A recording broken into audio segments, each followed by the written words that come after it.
Hello बच्चों, आज हम करेंगे mixed grouping of the sales.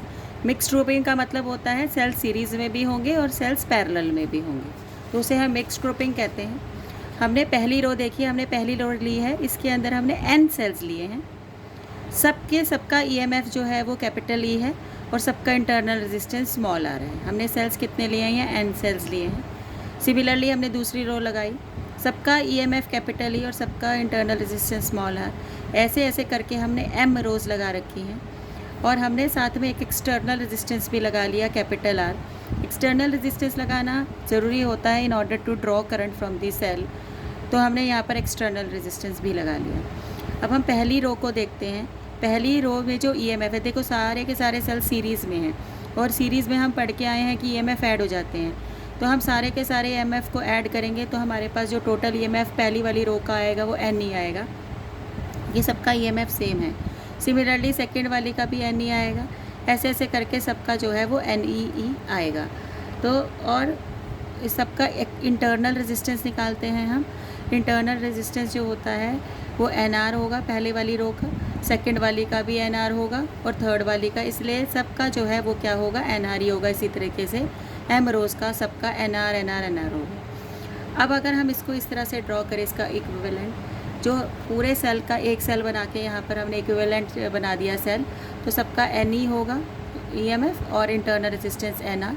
Similarly second row का, सिमिलरली थर्ड रो का, ऐसे ही हमारे पास M रोज़ हैं जिनका EMF NE होगा और इंटरनल रेजिस्टेंस NR होगा। अब क्या करते हैं, क्योंकि ये पैरेलल में हैं तो पैरेलल के अंदर जो अगर सब सेल्स का जो EMF है वो NE है या सेम है, तो टोटल EMF भी किसके इक्वल होता है? NE के। इम्पॉर्टेंट पॉइंट है नोट करने के लिए।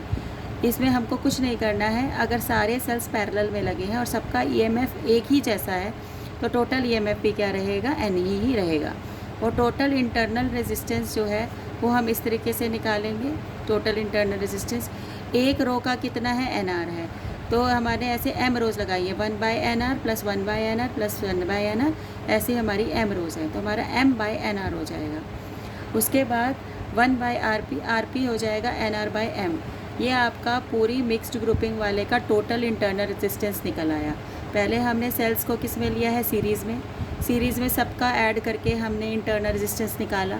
उसके बाद हम देख रहे हैं कि सेल्स किस में हैं? सेल्स जो है वो पैरेलल में है, तो पैरेलल का फॉर्मूला लगा के हमने पैरेलल में इंटरनल रेजिस्टेंस टोटल निकाल लिया। अब आप देखिए, करंट का फॉर्मूला होता है total EMF upon total resistance. अब टोटल EMF तो मैंने आपको बताया ही था कि अगर पैरेलल में है तो टोटल रेजिस्टेंस एक ही सेल के EMF जैसा होगा, अगर बराबर है EMF तो NE।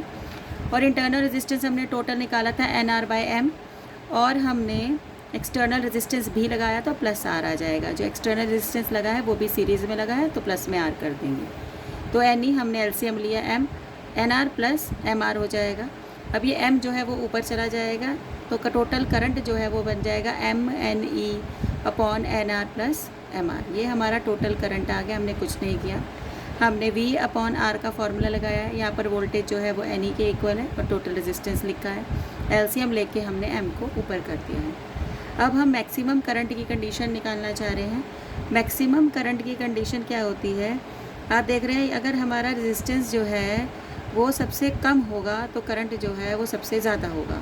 तो रेजिस्टेंस कम करने के लिए और करंट को ज़्यादा करने के लिए हमें क्या करते हैं, हम इसका डिनोमिनेटर अलग से निकाल के रख लेते हैं, क्योंकि हमने डिनोमिनेटर को कम करना है ताकि जो करंट है वो मैक्सिमम आ जाए।